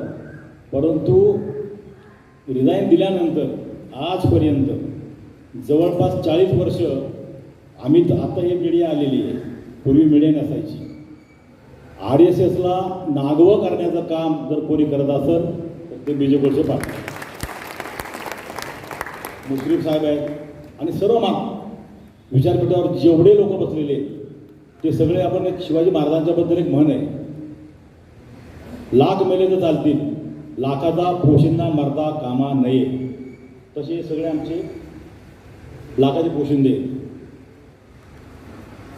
आमचे सचिव श्याम निलंगेकर आहेत, ते खाली बसलेले. ते म्हणजे मी जर वर बसलो तर एक कार्यकर्त्याला जागा मिळायची नाही. त्यांचा मनाचा मोठेपणा आम्हाला मान्य आहे. नांदेडला असताना आमची एक मीटिंग होती दलित सेनेची. त्यांच्या घरी त्यांनी मला जेवायला बोलवलं. ते जुने जनता दलाचे सहकारी आहेत आमचे, राष्ट्रीय सेवा दल, जनता दल. आता आम्ही जरी दलित सेनेत काम करत असलो तरी ते दलित सेनेत पण काही वेळा त्यांनी काम केलेलं आहे. त्यांनी मला हा मुद्दा तिथं सांगितला नांदेडला की सुनीलदादा आपल्याला एक 100 वर्ष पूर्ण होत आहेत, महात्मा फुलेंची पण द्विशताब्दी आहे, जन्मशताब्दी, तर आपल्याला एक पुण्यात प्रोग्राम घ्यायचा. मी त्यांना म्हणलो आमच्या सवयीनुसार म्हणलं नांदेडला घ्या, आम्ही येतो. ते म्हटलं नांदेडला नाही, नांदेड वेगळं आहे, पुणे वेगळं आहे. पुणे हे सांस्कृतिक शहर आहे. त्यांचं बरोबर होतं. आणि तुम्ही जे समोर आलाय तुम्ही पण तसेच आहात सगळे. मी फक्त 2च घोषणा देणार आहे. माझ्या पाठीमागं जरा घोषणा द्यायच्या. एक घोषणा अशी आहे, मनुस्मृती मुर्दाबाद, मुर्दाबाद, मुर्दाबाद. मनुस्मृती मुर्दाबाद, संविधान जिंदाबाद, संविधान जिंदाबाद. पाठीमागचे लोक बोलत नाही. काय नाराज आहे का आमच्यावर? तुम्ही सगळे मनुस्मृतीच्या विरोधातले आहात ना? पण द्या घोषणा, मनुस्मृती मुर्दाबाद, मनुस्मृती मुर्दाबाद, मनुस्मृती मुर्दाबाद, संविधान जिंदाबाद, संविधान जिंदाबाद, संविधान जिंदाबाद. मी एवढंच बोलतो. अजून 2 वक्ते आहेत, हे आणि कन्हैया कुमार. पण त्यांचा काही निरोप आलेल्या कन्हैया कुमार यांना ते सांगतील. माननीय विजय कोळसे पाटील सरांचा सत्कार सुनील यादव सरांनी करावा अशी मी त्यांना विनंती करतो. आणि मुकुंद काकडेंनी आपल्याला सांगितल्याप्रमाणे फुले पगडी आपण देणार आहोत. संविधान, फुले पगडी आणि उपरणं देऊन त्यांचा सत्कार करणार आहे. कारण आपल्या मेंदूतला विवेक शिल्लक राहावा म्हणून क्रांतिसिंह महात्मा फुलेचं सत्यशोधकी विचार आपल्याला आत्मसात करता यावे म्हणून फुले पगडी हीच आपलं प्रतीक आहे. सुनील यादव सर. हे भारत तिथंच घे, तिथं जिथं आहे तिथेच उभा राहा. पुष्पगुच्छ, उपर्ण,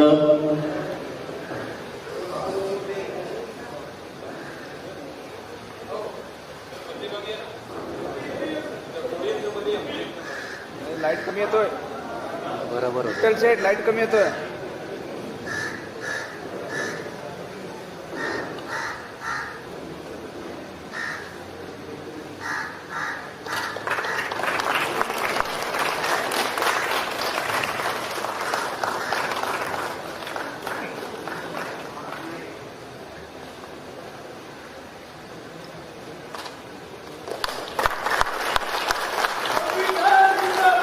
जिंदाबाद जिंदाबाद जिंदाबाद जिंदाबाद मनुस्मृती मुर्दाबाद मुर्दाबाद मुर्दाबाद मनुस्मृती मुर्दाबाद मुर्दाबाद डॉक्टर बाबासाहेब आंबेडकरांचा विजय असो. क्रांतीसूर्य महात्मा ज्योतिबा फुलांचा विजय असो. छत्रपती शिवाजी महाराज की जय.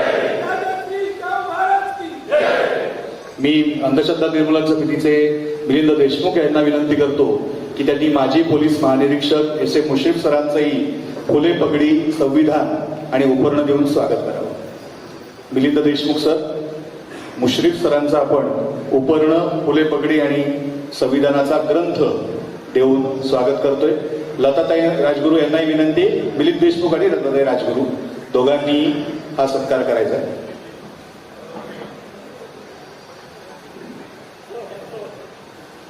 माजी पोलीस महानिरीक्षक एस एम मुश्रीफ सर.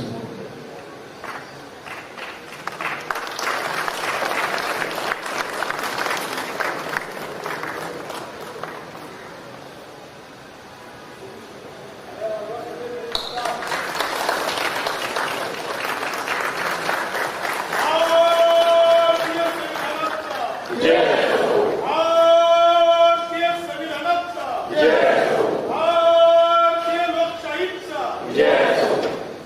धन्यवाद. मी आता आपण त्यांचं मनोगत ऐकण्यासाठी उत्सुक आहोत. असे आजच्या कार्यक्रमाचे अध्यक्ष बीजी कोळसे पाटील सरांना विनंती करतो की त्यांनी अध्यक्षीय मार्गदर्शन करावं. सर्व संयोजकांनी हा कार्यक्रम घडून आणला त्याबद्दल त्यांचे आपण सर्वांनी आभार तर मानलेच पाहिजे, अभिनंदन केलं पाहिजे. आणि त्यांनी मला अध्यक्ष केलं याबद्दल मी त्यांचा आभार आहे. प्रमुख पाहुणे काहीतरी अडचणीमुळे आले नाही, परंतु तुमचं त्यामुळं काहीही नुकसान होणार नाही. तुम्ही फक्त काल राहुल गांधींनी केलेलं भाषण घरी जाऊन ऐका.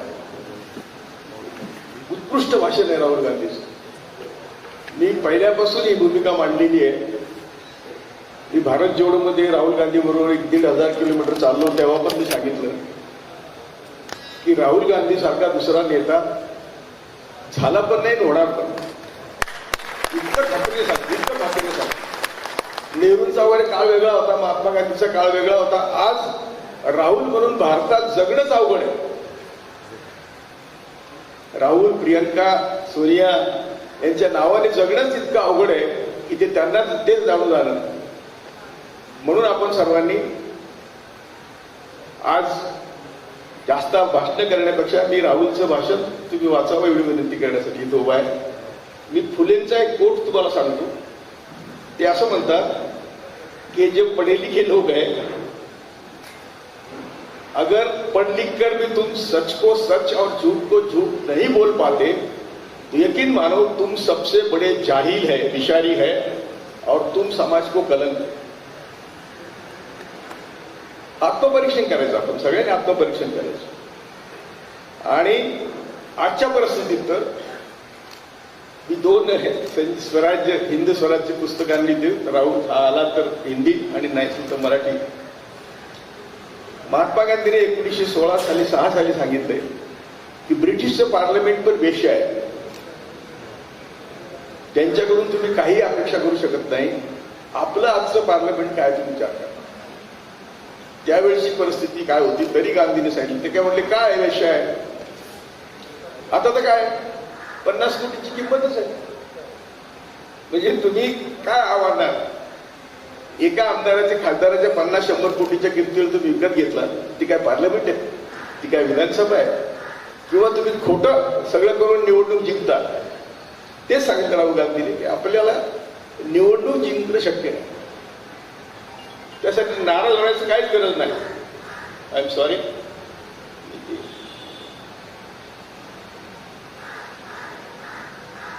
निवडणूकच जिंकली पाहिजे म्हणजे सत्ता मिळते असं नाही अजिबात.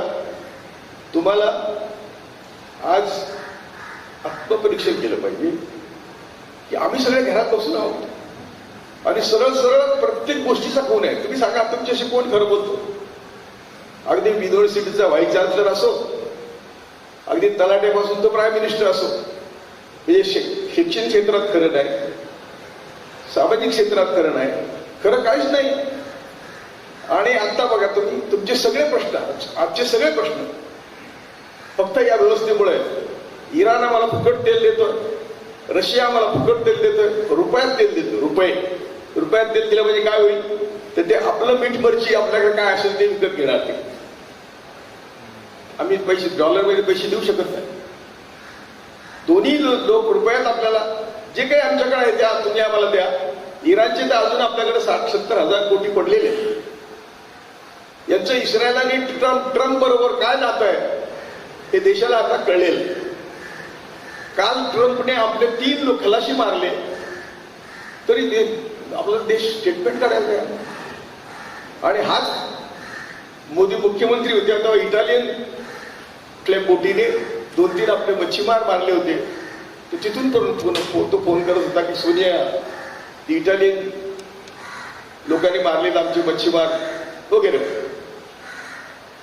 तर आज अशा परिस्थितीत आम्ही आहोत की आम्हाला स्वतंत्रपणे विचार केला पाहिजे. आणि तो विचार केला तर आपलं असं दिसेल की आम्ही आता यांनी मनुस्मृतीची परंपरा काढली. बाबासाहेब म्हणतात की मनुस्मृती आजही जिवंत आहे. म्हणजे आजही ती कुणीही समजून घेतल्याशिवाय मारूच शकत नाही. आम्ही तो फक्त एक प्रयोग केला होता आणि तो प्रयोग कधीपासून चालू आहे. मनुस्मृती होती की नाही त्यावेळी पण चारबाग पासून, महावीरापासून, गौतम बुद्धापासून, सम्राट अशोक, सगळे संत बघा तुम्ही, कबीर, संत रोहिदास, संत तुकाराम, संत ज्ञानेश्वर तर म्हणतात देव नाही त्या तुझी कोण भक्त. तुम्ही संत ज्ञानेश्वर भारी काय भारतूचे बाबा तुम्हाला जादू करतात. ते ज्ञानेश्वर पुढे असं म्हणतात की स्वर्ग नरकाच्या कल्पना मूर्खपणाच्या आहेत. आणि त्यामुळे जो सांगेल की स्वर्ग आहे, ऐकल जो नरक आहे वगैरे जे सांगते दोन्ही मूर्ख आहेत असं ज्ञानेश्वराचे अभंग आहे. त्यामुळे आपण त्याच्यात जात नाही. आणि आमच्या शेवटी गाडगे बाबा होतो ज्यांचा मी चरित्र वाचून न्यायमूर्ती पदाचा राजीनामा दिला. सुनीलजी, तुम्हाला सांगू इच्छितो मी की मी सिटिंग जज असताना सुद्धा आरक्षणाच्या विरुद्ध बोलत होतो.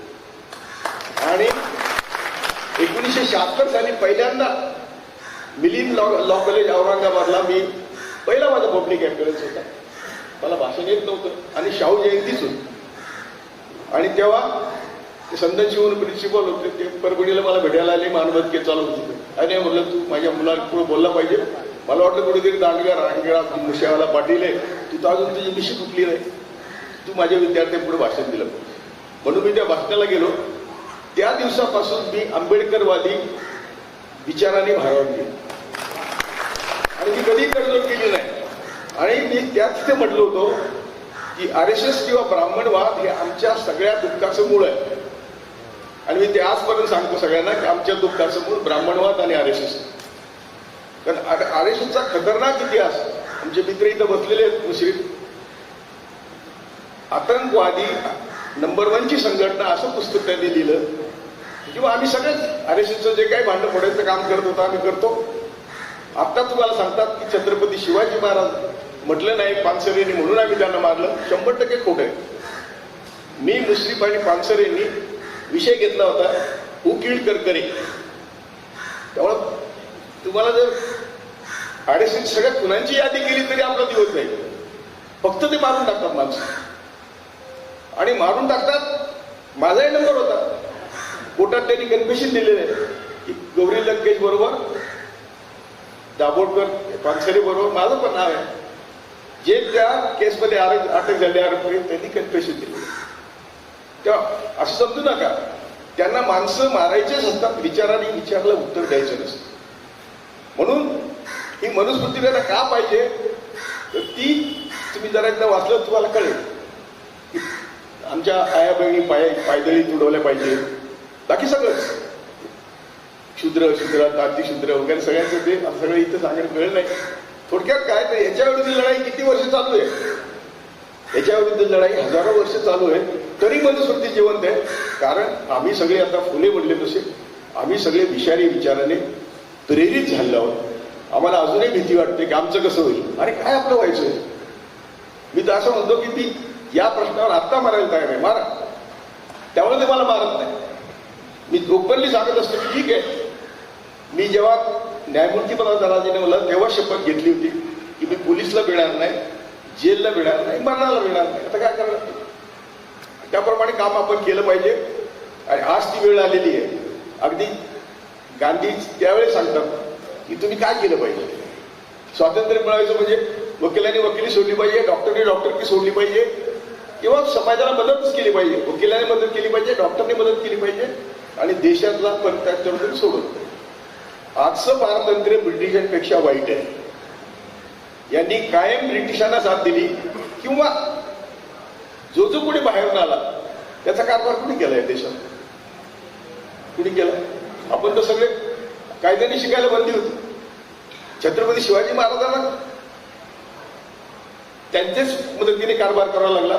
तो मोरोपंत पिंगळे महाराजांना म्हणतो, दहशतवाद आज नाही या की अरे कुणबटा तुझ्या हाताखाली काम करायला मला लाज वाटतं. आणि शेवटी मग शिवाजी महाराजांचं काय केलं, संभाजी महाराजांचं काय केलं ते आपल्याला माहिती आहे.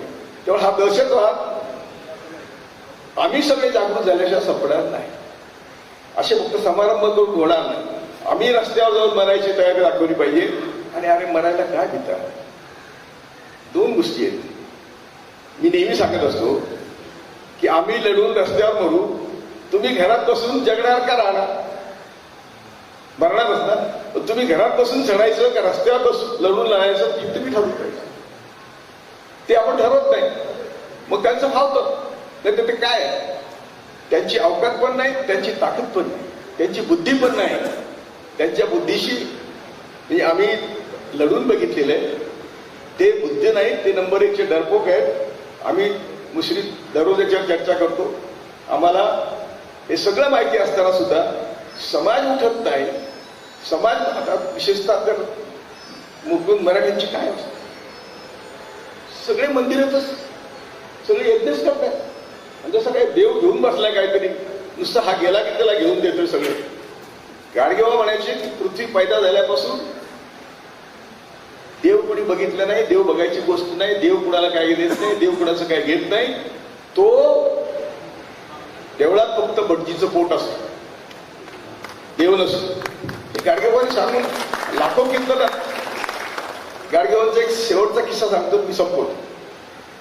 सगळे ब्राह्मण होते सभेत स्टेजवर. बाबा अशा स्टेजवर खाली बसायचे आणि बाबांनी पब्लिक हजार लाखो पब्लिक असेल, सगळ्यांनी विनंती केली बाबा तुम्ही बोला. ते बोलले मी काय बोलू आता. सगळे स्टेजवर बसलेले ब्राह्मण होते, विद्वान होते, दांडेकर मामा आमके. ते बोलले मी काय बोलणार, मी आमके बहादर माणूस, हे सगळे शिकलेले लोक तुमच्याशी बोलले.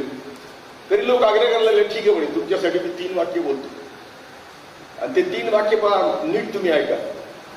ते असं म्हणले की मी ठीक आहे तुमचा आग्रह आहे तुम्ही बोलतो.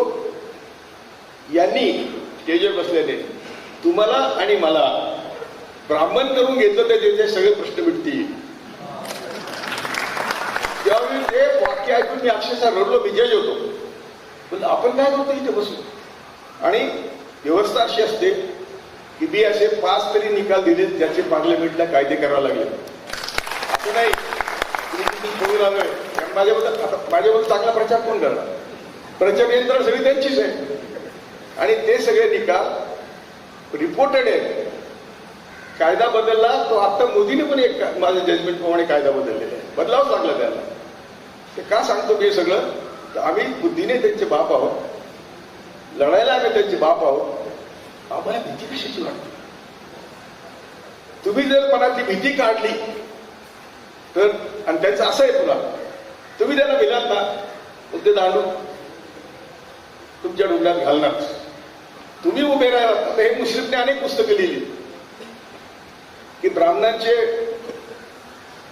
आरोपी आणि मुसलमानांना फाशी, ब्राह्मणांचे बॉम्ब आणि मुसलमानांना फाशी, अशी अनेक पुस्तकं लिहिली. अजूनही लिहितात. त्यांना हात लावायची ताकद एक विचार. मी ती पुस्तकं मोहम्मद पैगंबराच्या जयंतीला कॅम्पमध्ये वाटत होतो. छोटी पुस्तकं होती आपले. ते म्हणले की पोलीस आले म्हणले की हे पुस्तक तुम्ही वाटताय, म्हणलं घाला त्याच्यावर बंदी घाला आणि ज्यांनी लिहिले त्याला प्रॉसिक्यूट करा. ज्यांनी लिहिले त्याला प्रॉसिक्यूट करा. मी तर फक्त वाटतोय. आणि मला पण प्रॉसिक्यूट करा म्हणून. कारण सगळं खरं आहे, जे खरं आहे ते आम्ही पुस्तकात लिहिलंय. आणि जेव्हा गडकरी नो बोर्ड टीव्हीवर दाखवलं तेव्हा मी प्रेस नोट काढली होती की गडकरीला मुस्लिम टेररिस्ट मारू शकत नाही. आणि तसंच झालं. यांनी सगळं टीव्ही फुटिंग आहे की सगळा यांचा प्रकार 12 वाजता संपला, तरी काबा हॉस्पिटलमध्ये रात्री पहाटे 5 वाजेपर्यंत हिंदू अतिरेकी होते. आणि त्यांना तो पोलीस ऑफिसर, त्याला पुढे राष्ट्रपती पदक मिळालं, त्यांना पोलीसच्या गाडीत नेऊन बाहेर सोडलं आणि त्यांनी गडकरीला मारलं. बोंबलून सांगतायत एक्सपर्ट की मुसलमानाच्या कुठल्याही बंदुकीतून गोळी निघून गडकरी मेलेले नाहीत. कोर्टात साक्ष आहेत, त्याच्यावर पण आम्ही पुष्कळ प्रयत्न केला. कोर्टात नसते शांतपणा करतात, कोर्टात का जात नाही. आम्ही कोर्टात सुप्रीम कोर्टापर्यंत गेलो पाहिजे. हे बघा त्याची साक्ष काय आहे. तरी गडकरीला कोणी मारलं हे ठरलेलं नाही. अजूनही गडकरीला कोणी मारलं याचा निकाल जो लागलाय तो निकाल नाही, तो ते नाही, तो फक्त निकाल आहे. आणि तिथं लिहिलंय, एक्सपर्ट म्हणतो की या दोघांनी इस्माईल आणि कसाबच्या ज्या बंदुका दाखवल्या, कसाब तर नव्हताच तिथे, पण सोडून द्या, ज्या बंदुका दाखवल्या त्या बंदुकीच्या गोळ्यातून गडकरीला मारलं नाही. समोरून गडकरी एकही जखम नाही. गडकरीला पोलीसच्या पिस्तूलची पाठीमागून अशी दखल आणि त्याची लंग्स आणि हृदय फाटलेले. अशा परिस्थितीत तुमच्यापर्यंत खरं काही येत नाही. आम्ही सांगितलेलं तुम्हाला पटत नाही. आणि म्हणून मी राहुल बरोबर चाललो तेव्हा मी म्हटलं की मी RSS विरुद्ध 1976 पासून बोलतोय, पण मला मान्यता नाही, तुला मान्यता आहे, तर तू हा विषय आता विनंती केली त्याला. त्याच्याकडे त्याला सगळं माहिती होतं. राहुल सारखा सर्वांगीण नेता नाही, त्याला सगळं माहिती होतं. तू म्हटलं माझ्या आजीला कोणी मारला, तुम्हाला सांगितलं मी आता आजीला RSSने मारलं, तुम्हाला पटेल का? त्याच्या वडिलांना RSSने मारलं, तुम्हाला पटेल का? कारण गांधी फॅमिली, मी काँग्रेसबद्दल नाही बोलत, काँग्रेस नेते काय आपण सगळ्यांनी जाणतो, त्यांनीच वाटोळ केलं म्हणून मोदी सत्तेवर आलं. पण राहुल गांधी फॅमिली, गांधी फॅमिली आहे ती अत्यंत प्रामाणिक आहे. आणि ती फॅमिली आजही देशाची प्रामाणिक आहे. त्यांच्याकडून काही अनप्रामाणिकपणा झाला असता तर मोदीने सोडला असतं. त्याला तर जेलमध्ये 50-50 तास त्यांचे इंटरव्ह्यू झाले, ईडीने केले इंटरव्ह्यू. तर तिथं म्हणायला राहुल म्हणायचा तुम्ही काय आहात ते मला माहिती आहे, पण मी तुम्ही विचाराल तेवढे प्रश्नाला पाहिजे इतक्या दिवस उत्तर देईल. आणि त्यांना अजून हात लावलेला नाही, लावताच येणार नाही. तेव्हा अशा परिस्थितीमध्ये सत्य तुमच्याकडे येत नाही. गांधी फॅमिली स्वतः मला म्हणते, माझे इंदिरा ते राहुल संबंध होते. कारण इंदिरा गांधींनी शेतकरी आणि मजुरांची मुलं जज झाले पाहिजे ती पॉलिसी आणली, म्हणून त्या पॉलिसीत ती जज झाली. शेतमजूर होते, त्याला 36 पैसे रोज, माझ्या आईला 62 पैसे रोज, माझ्या वडिलांना 88 पैसे रोज, हे आमची आमदानी होती. तो हायकोर्ट जज होतो, तो फक्त इंदिरा गांधी बोलला. आता तर सगळे फक्त टोटल ब्राह्मण आहेत आणि ते RSSचे कार्यकर्ते जज झाले. आणि त्यांच्याकडून आपण निकाल घेणार. ब्रिटिशांनी सांगितलं होतं की ब्राह्मणामध्ये न्यायिक चारित्र्य नाही, न्याय देण्याचं चारित्र्य नाही, ब्रिटिशांनी लेखी लिहिलेले. तरी आता सगळे ब्राह्मण आहेत. आणि आता आम्ही इथं बोलतोय, आमचं कोर्टात काय मॅटर गेलं तर काय होईल, तरी बोलतो ना आम्ही, कारण आम्ही जायला तयार आहोत. त्याला टाकू द्या आम्हाला कोर्ट टाकायचं. परंतु हे जर भूमिका तुम्ही घेतली, आपण सर्वांनी घेतली, तर हा देश बदलू शकतो. आणि काल राहुलजीने तेच सांगितले की प्रत्येक गोष्टीचा प्रतिकार करा. प्रतिकारातूनच हे जाऊ शकतात, हे निवडणुकीने जाऊ शकत नाही. कारण निवडणुकीचे सगळे यंत्रणा यांच्या ताब्यात आहे. यांच्या ताब्यात काय नाही. आज कोर्ट आहे, इलेक्शन कमिशन आहे, म्हणजे तलाट्यापासून तर सगळे यांच्या ताब्यात. अगदी एखादा आपला आयएस ऑफिसर मित्र असला आणि त्याला जर आपण खाजगीत फोन केला, तो म्हणतो साहेब मला फोन न करू, माझा फोन रेकॉर्ड होतो. त्यामुळं आपण सर्वांनी भूमिका घेतली पाहिजे की आपण किती वेळ मिळणार आणि आपलं भिवून काय सोनं होणार. घरात बसून त्या घरात बसण्याच्या नादान सवयीमुळं किंवा माझं कसं होईल, माझ्या मुलांचं कसं आलं, बरोबर ना. आपण येण्यापूर्वी कोण होतं आणि आपण जाण्यावर कोण राहणार आहे. त्यामुळे माझी विनंती आहे की आज आपण या दिनानिमित्त मला इथं बोलवलं. अगदी माझी न्यायमूर्ती म्हणून माझा तुम्हाला तुमच्यावर अन्याय करायचा इरादा नव्हता. मला फक्त तुमच्यापुढे एवढंच मांडायचं होतं की डरो मत.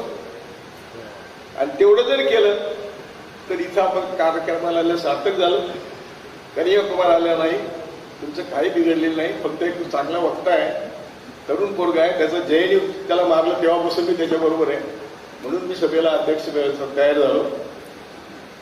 आज त्याला काय अडचण असेल तर नाही आला, परंतु तुम्ही सर्वांनी इथून काहीतरी मंत्र येऊन गेला पाहिजे. तो फक्त राहुल गांधीचं कालचं भाषण, आमची भाषण सोडून.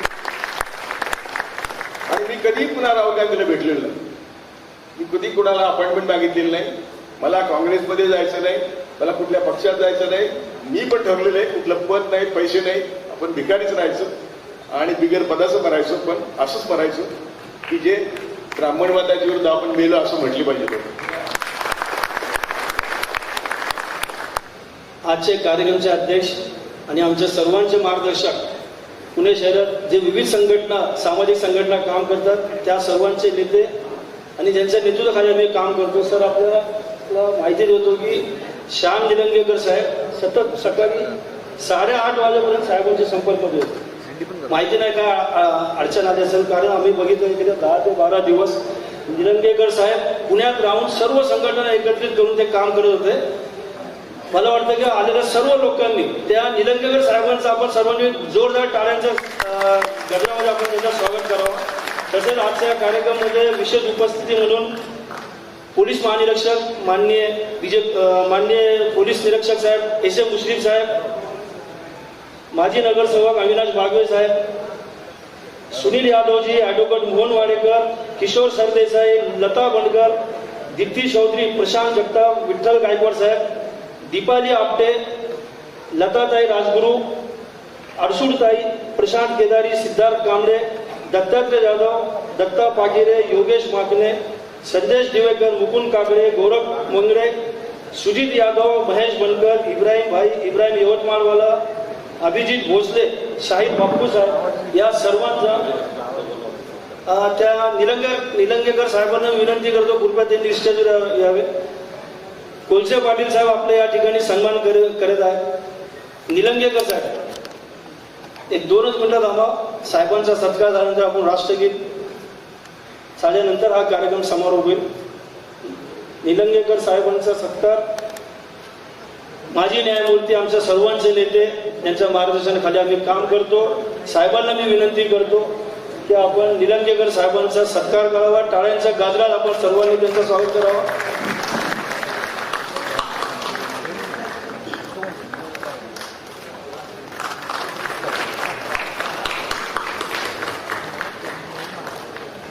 राष्ट्रगीतसाठी आपण सर्वांनी त्याच ठिकाणी उभे राहावं असं सर्वांना विनंती आहे.